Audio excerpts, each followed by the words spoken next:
Welcome back to the Unbound Unleashed podcast, episode 18. We're going to talk about Nutrition 101. When we talk about nutrition, this is going to be specific to male nutrition, as I have no qualification to talk about female nutrition, as I am not a woman. But without further ado, let's cover off what I generally see from regular everyday gym goers. This isn't talking about the elite athletes who eat roll-ups and all sorts of insane food to fuel their workouts. This is talking about the regular everyday gym goer, yourself. Probably someone who looking to get a bit fitter, looking to be a bit stronger, looking at losing a little bit of weight or putting on a bit of muscle, and you don't really know where to start as far as what to approach first. Now, through my experience, I train quite a lot of men, specifically, as Tristan likes to put it, thickies. So men who are a bit bigger as far as their size goes, whether that's muscle mass, body fat, or just overall body weight. One of the things I find in general with men and women and the comparison between the two when it comes to weight loss is women tend to eat too much, which is why they put on weight. They tend to match the partner's calorie intake for the day. So if me and my partner start in a relationship, they'll generally eat what the male is eating, even though that is probably well out of their proportions. On the opposing side of things, men tend to think they're eating too much, but in reality, they're not eating enough. And time again, I find with my male clients that they are massively under-eating. This can also be arranged depending on job, lifestyle, and prerequisites as far as their previous experience when it comes to nutrition and gym. I know one of the things I talk about a lot is The Biggest Loser, and one of the funny things about The Biggest Loser is they have this thing called the temptation room. Ooh.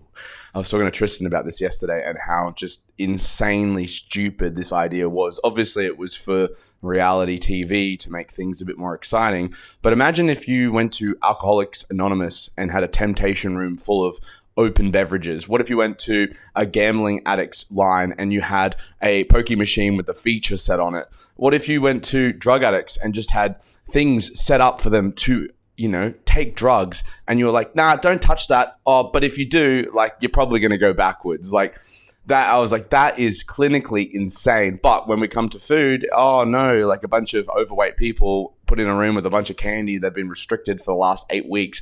Don't eat the candy. And you might be like, just don't eat the candy, but it's just not that simple. So when we refer back to male nutrition, the first thing I like to look at when I look at malnutrition is get the guys to at least track 1 day of their calories. What I find time and time again, and I'd probably say 9 out of 10 individuals fit into this boat, is massive under-eating. A client I had recently was like, I'm not losing any weight. I've been going to the gym for a year. I've been training consistently. I'm eating a lot healthier. Why aren't I losing weight? We went straight into tracking their calories for a day, and I found out that they were eating 900 calories per day. 900. I didn't even think most women who are a frame of 50 kilos eat 900 calories a day. I was like, bro, how are you surviving? And he said to me, he's like, oh, well, I didn't include everything that mum put in dinner. And I was like, yeah, cool. But 900, even if you over exaggerated our mother's dinner, I was like, no way. No way. This client was my brother, of course. And I was just like, how have we been going so wrong for so long? With my brother, when we started his fitness journey, we didn't focus on nutrition whatsoever. We just wanted the training protocols to get in and even sleep protocols to be improved. And that seems to have been the thing that we hit first, with massive progression in his strength. But then obviously weight became an issue. He wanted to budge his weight down to something that's a little bit more comfortable. He feels a bit more confident, and that's absolutely fine. So the first area we checked was those calories, and 900, just not good enough. So the first thing I would implore you to do is just look at how many calories you're eating over an average day. So one of your working days. So if you work Monday to Friday, you would track Monday's calories and just track one day. I'm not a big fan of tracking calories all the time, as it can become monotonous. It can become irritating. Even when I do say that I quote unquote track, I find ways to maximize my way of tracking without doing any actual tracking. So for example, I'll track one full day and then copy those meals and then just eat the same thing for the next 6 months straight until I get to my desired goal. Not exactly the most exciting way to get there, but for me, it is the easiest. You might have your own strategy. That's absolutely fine. Tracking your first day of calories. And the major two things we're looking for is protein intake and fat intake. I'm not too concerned about at that stage how many calories we're eating. If we are eating less than what we are desired, and if you're not too sure what you should be eating, a simple macro calculator will give you a good idea of what maintenance calories should roughly look like for someone of your activity level and someone of your body weight. We have a macro calculator on our website, unboundathletic.com.au/free macro calculator. Have a check on that one. But you use the macro calculator. It gives you, let's say, 3,000 calories as a baseline per day.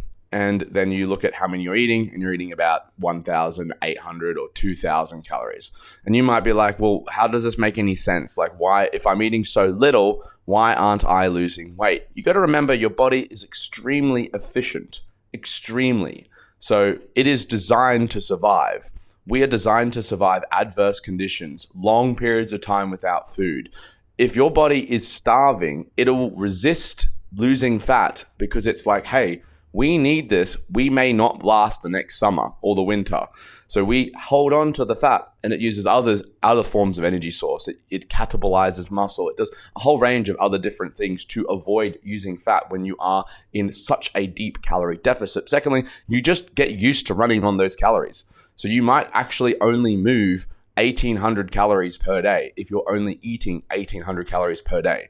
So your body gets used to that movement. You'll twitch less, you'll stand up less, you'll fidget less, you'll, be more tired more often. And you might be like, oh, I feel fine. But then you actually don't know what you should be feeling in a regular amount of energy, like having a regular amount of energy for your body's needs. So it's really interesting when people come to me like, oh, I feel fine. And then the concept of me being like, you need to eat more. They're like, but that's counterintuitive to losing weight. And I'm like, I get that. But imagine you're a furnace, and we want to keep the furnace running 24 hours a day. And if you're only fueling your furnace with half the amount of fuel it requires, we're going to have to put in less fuel to keep that fire burning. And that fire isn't going to be as great. So we want to make sure that that fire is burning rich and it is good. And we utilize that energy for training performance and just life qualities. So for my brother, the first thing to do was to get his calories up. And the way we did this is by only tracking his protein and fat intake. We didn't care about actually how many calories he was consuming, as long as it was increasing towards the goal, which we did an in-body scan, as accurate as those things are. It recommended around about 3,000. And he moves quite a lot. He's got a pretty physical job. He moves quite a lot. So movement wasn't an issue either. So we were looking at that and we were like, sweet, we're getting him up. And I think we checked in last week and I found that he was eating 2,400 calories versus what he was eating prior, which was only 900. So massive improvement. The prerequisites I set for him is protein intake being double his body weight at least. So for him, he's about 115. I got him to eat 230 grams of protein. Then on the other side, for the fat intake, I want him to get at least 1 gram per kilo of fat. So around about 115 grams of fat for a day's intake. Now, of course, there's leeway in this. It's not exact. I'm not like, you must hit exactly 230 calories per day, otherwise, or sorry, 230 grams of protein per day, or otherwise you will fail. I didn't say that at all. I just said to him, I was like, hey, 10%. You've got a 10% leeway either way. So if you are at 200 grams of protein or 250 grams of protein, we're still in the right boat, because obviously labels have 20% variance on them. Things are not as accurate as what you think they are. They're just what is averaged recommended for that piece of food that you're eating. So a bit of leeway there as well. Secondly, types of food. Now, Justin is a convenience eater. He does not like to cook. I'm not going to sit there and be like, you must have broccoli and rice and chicken and that is all. No, he is going to be like, fuck off, Tyler. I ain't eating that. And I'm like, fair enough, bro. I'm not going to force you. So I was like, what can we do to get high protein, good amounts of fat, good nutrients, and obviously make sure that he is eating into his correct amount of calories and macronutrients. So convenience, obviously. Ready-made meals, muscle meals. Look, they're not A standard. They're not extra lean. They're not organic, but they do the job. And I just said, buy a buttload of those. Protein yogurts, beef jerky, pork crackling, like the chip kind of stuff.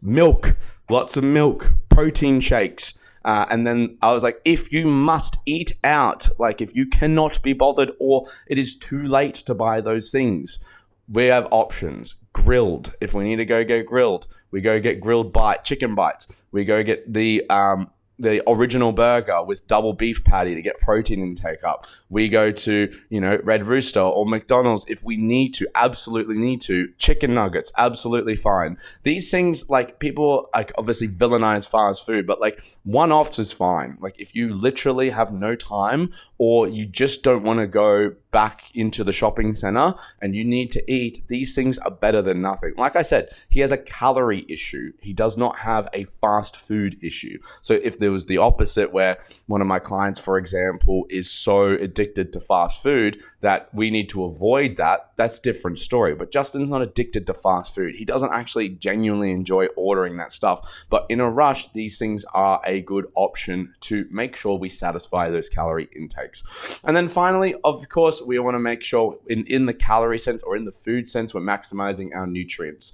So for him, I was like, just make sure you look for the muscle meals and those pre-made meals that have lots of vegetables in it. Make sure that if you can't get vegetables in, you are subbing them out for fruit at least, and find a piece of fruit you enjoy. I'm like, you don't want to force yourself to eat something that you hate and despise, because then that's what makes the journey of nutrition so challenging. Nothing's worse than having to eat things you dislike thoroughly, and it's going to make that whole process a whole lot more challenging. So that was the main things we covered with my brother. But for most male nutrition, I generally find 9 times out of 10, they just don't eat enough calories for the amount that they should be for their day. What ends up happening is they starve themselves all week. They get to the weekend and then they binge eat on pizzas, chicken. They go out and they have pub food. They go out, have tons of beers. And then that's why the weight fluctuation seems to be kind of consistent, where they're like, well, I'm eating very little, I should be losing weight. And that's generally the reason I find for most men